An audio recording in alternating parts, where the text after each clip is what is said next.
दोस्तों, पश्चिम बंगाल से बहुत बड़ी खबर निकलकर सामने आ रही है। ईडी की कार्रवाई के बीच में ममता बनर्जी पहुंच जाती हैं। जबरदस्त हंगामा हुआ है। क्या कुछ चल रहा है सब समझेंगे। हमारे साथ अवंतिका है। अवंतिका, ममता बनर्जी पहुंची हैं ईडी की कार्रवाई के बीच में, क्या कुछ चल रहा है? देखिए, सबसे पहले हम तस्वीरों पर बात कर लेते हैं, जहां पर जो तस्वीर निकलकर सामने आ रही है, ममता बनर्जी अपने काफिले के साथ पहुंचती हैं और जैसे ही गाड़ी रुकती है या स्लो स्पीड में आती है, वो तुरंत गाड़ी से उतरती हैं और मीडिया की भीड़ के बीच से प्रतीक जैन की जो घर वाली बिल्डिंग है वहां पर अंदर जाती हैं और कुछ देर बाद जब वो बाहर आती हैं तो उनके हाथ में ग्रीन कलर की फाइल देखी जा रही है। कहा जा रहा है कि ईडी की कार्रवाई के बीच ममता बनर्जी उस फाइल को उठाकर लेकर आई हैं और ममता बनर्जी का कहना है कि इसमें टीएमसी के कुछ सेंसिटिव डॉक्यूमेंट्स हैं और इन डॉक्यूमेंट्स को पाने के लिए अमित शाह जो हैं उन्होंने ईडी की रेड यहां पर करवाई है। ममता बनर्जी बिल्डिंग से बाहर आने के बाद बकायदा मीडिया को संबोधित करते हुए ये बात कहती हैं और इसके अलावा अमित शाह पर वो और भी कई आरोप लगाती हैं। पहले आप ममता बनर्जी की बात सुनिए। How to collect all of our party hard disk, the candidate list, the party strategy, the party plan. Is it the duty of the ED and Amit Shah, the nasty home minister, the naughty home minister who cannot protect the country, and is taking away all my party documents? If I raid the BJP party office, what will be? What will be the result? They didn't have any guards. दोस्तों, ममता बनर्जी अमित शाह को लेकर के बयान देती हैं। उनका कहना यह है कि ईडी और अमित शाह का काम पार्टी की हार्ड डिस्क और उम्मीदवारों की सूची जब्त करना रह गया है क्या? ये एक घटिया और शरारती गृह मंत्री हैं। वो बेसिकली यहाँ पर अमित शाह को लेकर के नॉटी और नेस्टी जैसे शब्दों का इस्तेमाल करती हैं और कहती हैं कि देश की सुरक्षा जो नहीं कर पा रहा है, वो अमित शाह पर आरोप लगाती हैं कि आप देश की सुरक्षा नहीं कर पा रहे हैं, लेकिन मेरी पार्टी के सभी डॉक्यूमेंट्स को उठा कर ले जा रहे हैं। वो इसके साथ ये भी कहती हैं कि अगर मैं सेम ऐसा भाजपा ऑफिस में जाकर करूं तो आपको कैसा लगेगा। इसके अलावा उनका कहना यह है कि टीएमसी की जो स्ट्रैटेजी है उसको भाजपा जानना चाहती है, भाजपा समझना चाहती है। इस वजह से प्रतीक जैन के घर पर रेड पड़ी है। दरअसल प्रतीक जैन जो हैं वो पश्चिम बंगाल में जो अभी सत्ताधारी पार्टी है टीएमसी, उसके आईटी हेड है और इसके अलावा उनकी एक कंपनी है जो कि कंसल्टेंसी फर्म के तौर पर काम करती है टीएमसी के साथ और उसे क्रेडिट दिया जाता है कि जो टीएमसी इतना अच्छा परफॉर्म कर रही है इसकी वजह प्रतीक जैन की कंपनी है। कंपनी का नाम IPAC बताया जा रहा है और इसकी स्थापना 2013 में प्रशांत किशोर, प्रतीक जैन और इसके अलावा 2-3 लोगों ने मिलकर की थी। प्रशांत किशोर क्योंकि पॉलिटिक्स में एंट्री ले चुके हैं, उन्होंने कंपनी को ऑफिशियली 2021 में छोड़ दिया था। उसके बाद से ही इसके कर्ता धर्ता प्रतीक जैन बताए जा रहे हैं। प्रतीक जैन इस कंपनी को देख रहे हैं, इस कंपनी के साथ मिलकर टीएमसी का काम कर रहे हैं और टीएमसी को लोगों के बीच कैसे पॉपुलर किया जाए, जो तमाम स्ट्रैटेजी होती हैं जो पॉलिटिकल पार्टियां करती हैं, उसको लेकर के काम कर रहे हैं। और टीएमसी का आरोप यही है क्योंकि टीएमसी पिछले कई, अगर आप चुनावों को देखेंगे, विधानसभा का चुनाव हो गया 2021 का, 2024 का लोकसभा का चुनाव हो गया, तो टीएमसी का परफॉर्मेंस काफ़ी अच्छा रहा है और उसका क्रेडिट इसी कंपनी को दिया जाता है। तो टीएमसी का आरोप है कि इस कंपनी को दबाने के लिए, इस कंपनी को रोकने के लिए उस पर ऐसी कार्रवाई, उस पर ऐसा एक्शन लिया जा रहा है ताकि प्रतीक जैन पर एक प्रेशर क्रिएट किया जा सके। और ये कार्रवाई सिर्फ प्रतीक जैन के घर पर नहीं चल रही है। दरअसल प्रतीक जैन की जो ये कंपनी है वो सॉल्ट लेक की एक बिल्डिंग में है, 11वीं मंजिल पर उसका ऑफिस है। इसके अलावा प्रतीक जैन के घर लाउडन स्ट्रीट पर भी ईडी की एक टीम पहुंची हुई है और बुर्रा बाजार में एक व्यापारी हैं, उनके घर पर भी ये टीम पहुंची हुई है। ईडी का कहना यह है, जो मीडिया रिपोर्ट्स में बताया जा रहा है, कि ये मनी लॉन्ड्रिंग से जुड़ा केस है जिसको लेकर अभिषेक बैनर्जी से भी कई बार पूछताछ हो चुकी है। हाई प्रोफाइल केस बताया जा रहा है, उस वजह से जो टीम है वहां पहुंची हुई है, लेकिन टीएमसी दूसरा आरोप लगा रही है।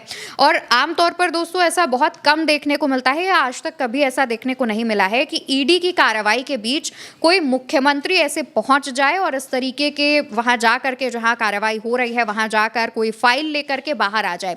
क्योंकि ईडी जब कोई एक्शन करती है, कोई कहीं पर कार्रवाई करने जाती है, तो किसी का भी जो अंदर है उन्हें बाहर नहीं आने दिया जाता, बाहर वालों को अंदर नहीं आने दिया जाता। बहुत तगड़ी सुरक्षा होती है। मोबाइल फोन, लैपटॉप या किसी भी तरीके का कनेक्शन आप यूज नहीं कर सकते हैं, ना ही वो जानकारी बाहर दे सकते हैं। जब ईडी की टीम चली जाती है उसके बाद ही अगर आप मीडिया से इंटरेक्ट करते हैं या जानकारी शेयर करते हैं तभी दे सकते हैं।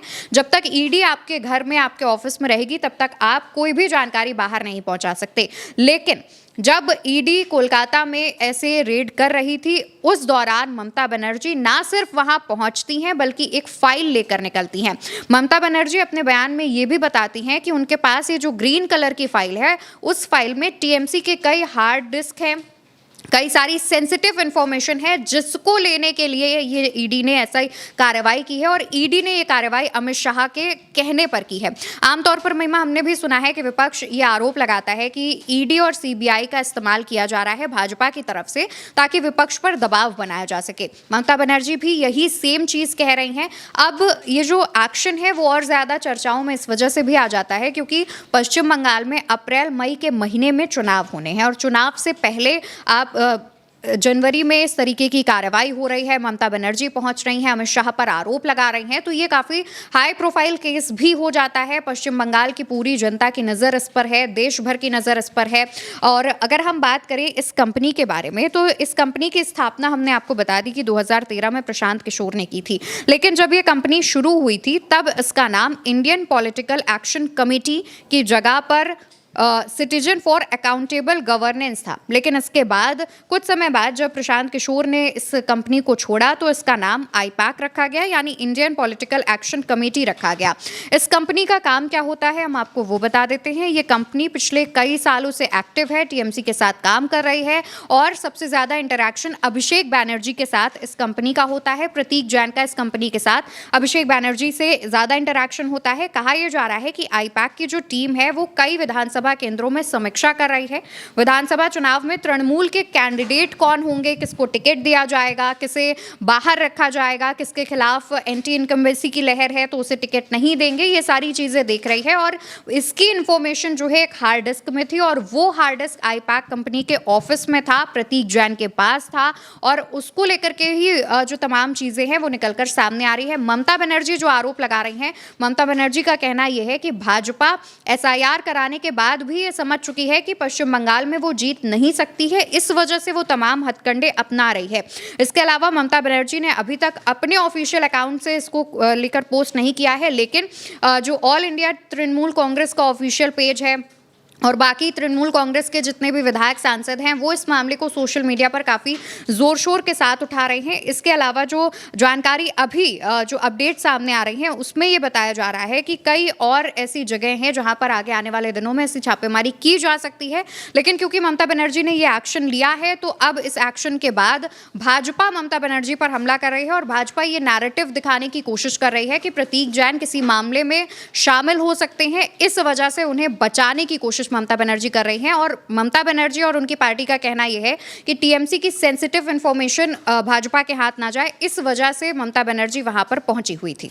बिल्कुल, यानी कि अगर देखा जाए तो जो ममता बनर्जी है वो काफ़ी ज़्यादा नाराज़ हैं इस कार्रवाई से, काफ़ी ज़्यादा गुस्सा है और यहाँ तक कि उन्होंने चेतावनी भी दे दी है, कह दिया है कि बंगाल जीतना है तो चुनाव में आकर लड़ो। अब ये देखना होगा कि ये जो रेड डाली गई है, ये जो कार्रवाई की गई है, इसमें क्या कुछ निकलकर सामने आता है। क्या सच में प्रतीक जैन को लेकर कोई कार्रवाई जो की गई है ये सच है या फिर इसके पीछे की जो कॉन्स्पिरेसी ममता बनर्जी टीएमसी बता रही है वो निकल कर सामने आएगी। जो भी होगा हम आप तक जो भी खबरें आएंगी वो ज़रूर पहुँचाएंगे। फिलहाल के लिए मेरे साथ इस चर्चा में इतना ही। आप देखते रहिए उल्टा चश्मा यूसी।